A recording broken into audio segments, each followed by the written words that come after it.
Hi guys, I'm here to share a story with you about a prophet who had an incredible prayer life, and that prophet is Daniel.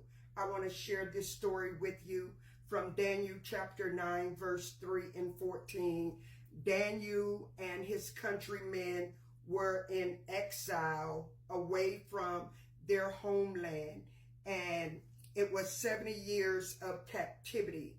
And Daniel knew that this should be the time that the Lord will take him and his people back to their home. And so Daniel began to seek the Lord, set his face to the Lord for answers for 3 weeks, 21 whole days. He went on a consecration where he did not eat any dainty food or drink any wine. And so he prayed and he prayed and he prayed. And he was looking for a visible answer from the Lord, in which he did not see a visible answer, although the Lord had answered. But Daniel's prayer was so powerful until it caused a war in the heavens.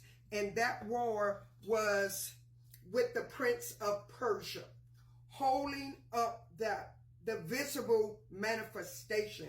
But thank God that the Lord knew what was going on. So he released the archangel Michael to go and to contend with the prince of Persia.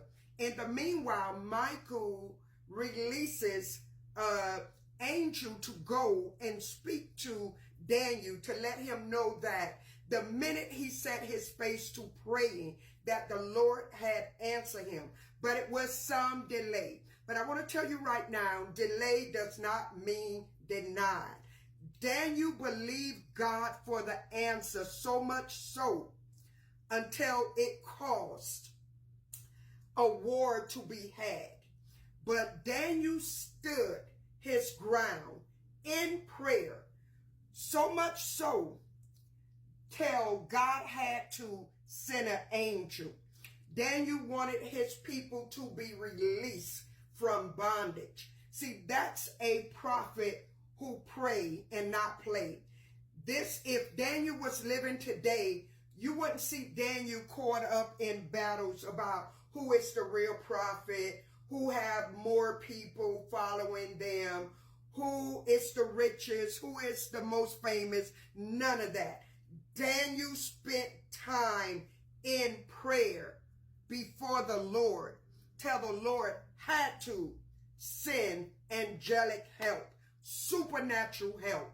And the end of that story is eventually his people were taken back to their home country. So let me ask you this question. If you are a prophet, and maybe you're not a prophet, but really I'm talking to those that call themselves prophets, do you spend time in the presence of God praying for the answer, praying on behalf of your people? If you don't, you need to go and check yourself. Let's use Daniel as an example that we must pray to God for the answer. So God bless you and thank you for tuning in. This is just a friendly reminder that as prophets, you need to pray and seek God's face.